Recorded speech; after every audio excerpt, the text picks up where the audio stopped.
Hello, people of God. How are you doing? So excited to be here. I've been taking Bible series for some time now, and I'm going to be taking Bible character study of Daniel. Daniel in the Bible. You know how they started.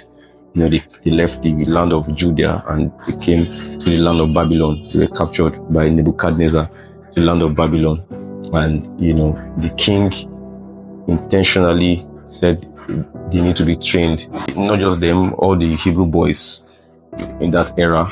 The king selected the best out of all. Selected the best. It's fine skin. Bible stated that they checked even for scars on their body. It was intentional. The king selected the best, and then he enforced, his people to train them, and they were trained. And Daniel and his Hebrew brothers, came out, the best out of all the other boys in Babylon. Then, and then the profound thing in that part, I want to, pick something out. And what I'm going to pick out is the king was intentional about the training. Now, if you want to change the mind of people, if you want to change their perspective, if you want to change their vision, you have to change how they think. Their mindset, you have to change their mindset. The king was specific in training. Now they learned a lot about science, about interpretation. They read a lot of books. The Bible said that they read a lot of books. Now the king was even specific to the point of changing their names. The king changed their names.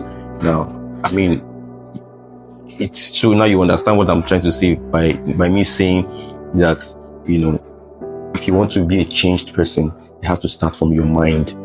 Your mind is where the battle, happens. You have to grow your mind. You have to change your mind. Your mind is very, very, very important. The king even changed their food. The king changed their food. If this can happen, it means their cultures and everything about their life have changed. And now the story of Daniel emerged the best with his 3 friends. Emerged the best, and then it got to the point where the king had a dream, and the king told the magicians and the sorcerers then to interpret the dream and tell him the dream and interpret the dream, but they couldn't, because they also said there's nobody that can do this except God. And the king gave a decree to kill all these people, and then Daniel by that time were part of them. And Daniel went to the king and asked for more time. Now that's boldness. That's a young man. Then he went to the king and asked for more time, and he went to God to pray, and he asked God for divine help with that situation, and God showed him help, and God told him the dream. He went back to the king, told the king the dream. Of course, the king was amazed, and made him head of all province in Babylon. Now, I don't want to go into teaching because I'm already teaching. I don't want to go into teaching. What I want to talk about is just a summary of Daniel's life. Now, in Daniel's life, there's one thing I noticed: wisdom and revelation. Daniel 1:17-22. Daniel was full of wisdom and revelation, not just because he read books, but because he prayed. He prayed to God and he asked God for wisdom and revelation. I'm talking to young people here. Focus on God. Anything you want, anything you need to ask in your life's journey, ask God for wisdom. God will give you wisdom, because he said it in scripture. He asks for wisdom, receives wisdom. That's the second thing I noticed is protection in trials. He had trials and tribulations also, just like we do. Now, it's not about the country you reside in. It's not about the background you came out from. Everybody has trials and tribulations, but in the midst of those trials and tribulations, God kept him. God protected him. God stood in for him. God was there by his side. The third thing I noticed is prophecy and God's sovereignty. Daniel grew from a boy. He grew to become a leader. He even worked in the office of a prophet. He grew. He took on leadership roles at 4 to 3 different times in life, and things about him changed basically, and that only happened because he trusted God. He had God. He followed God. He was disciplined. In fact, scripture says that he was a hardworking man. He was a hardworking man.